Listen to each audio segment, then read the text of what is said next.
Okay. Nung panahon ni Maros, nagka-problema ata yung kapatid ni Nora.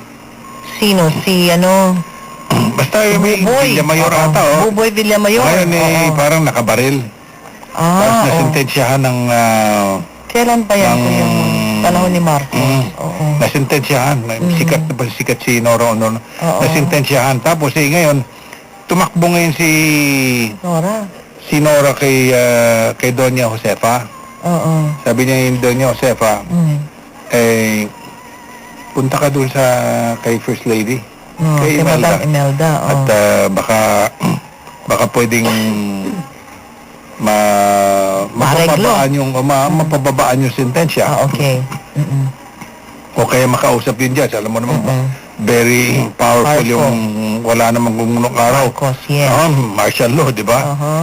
Pumunta ngayon si Nora Honor kay Madam Imelda. Sabi, ay ang makapag-desisyon lang yan. Si Apo. Pumunta ngayon si Nora, President. naglulumuhod alam mo ninyo, napakabait po niyang kapatid ko na yan kailangan nung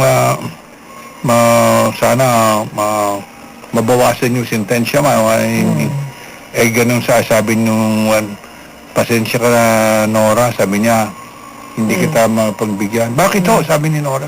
Kasi Bilmanian ako.